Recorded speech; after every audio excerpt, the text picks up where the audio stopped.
বছর ধরে অন্য ধর্ম পাঠ করে আপনি অনেক চেষ্টা করেছেন ইসলামে প্রবেশ না করার, অবশেষে আপনার মন কিভাবে বদলালো যার ফলে আপনি ইসলামে প্রবেশ করলেন? আমি বলবো সপ্তাহখানেকের মধ্যে, কারণ অনেক দিন আগের ব্যাপার হয় তারিখটা আমার সঠিকভাবে মনে নেই। যখন আমি ইসলাম গ্রহণ করলাম তার প্রায় সপ্তাহখানেক আগে আমি একটা স্বপ্ন দেখলাম।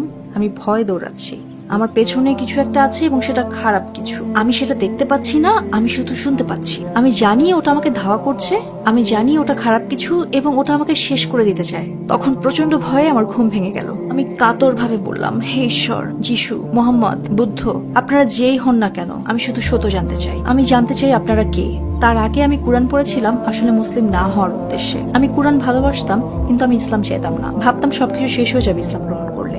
এই স্বপ্নের পর আমি সত্য জানতে চাইলাম, সুতরাং আমার অভিপ্রায় বদলে গেল পুরোপুরি। এই ঘটনার সপ্তাহখানেকের মধ্যে আমি বিশ্ববিদ্যালয় থেকে একজন শিক্ষার্থীর ফোন কল পেলাম। সে আমার ফোন নাম্বার কোথায় পেয়েছিল সেটা আল্লাহই জানেন। যেহেতু আমি মুসলিমদের দেখলেই প্রশ্ন করতাম, সে আমাকে বলল, এখানে একদল মানুষ এসেছেন, তারা মার্কিন যুক্তরাষ্ট্রে ঘুরছেন। আমি তাদেরকে আপনার সম্পর্কে বলেছি, তারা আপনার সঙ্গে দেখা করতে চান।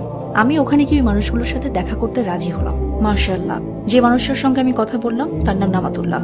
তার বয়স হবে 80-র উপরে, দীর্ঘ সাদা দাড়ি, ধবধবে সাদা চুল, কিন্তু খুবই বুদ্ধিমান। আমি তাকে প্রশ্ন করলে তিনি বললেন, না, বাইবেল এটা ওরা পরিবর্তন করেছিল, এই আসলে পরে যোগ করা হয় এবং ঘোষণা দেয়া হয়। এই কথাটা আমার অধ্যাপকও বলেছিলেন এবং তারপরে ব্যাপারটা আমার মাথায় খেলে গেল। এটাই হচ্ছে সত্য। আমি বরাবর ব্যাপারটা এভাবে অস্বীকার করে যেতে পারি না। ব্যাপারটা এখন পরিষ্কার, এটা যৌক্তিক। ওই পর্যায়ে আমি ব্যাপারটা উপলব্ধি করলাম। আমি ভেবে দেখলাম, আমি যদি ঈসা আলাইহিসসালামের যুগের ইহুদি হতাম তাহলে আমাকে গ্রহণ করতে হতো ঈসা আলাইহিসসালামকে। তাহলে এখন আমি কিভাবে মুহাম্মদ সাল্লাল্লাহু আলাইহি ওয়াসাল্লামকে অস্বীকার করি? নিজের জীবন দিতে হলেও কি সেটা সম্ভব?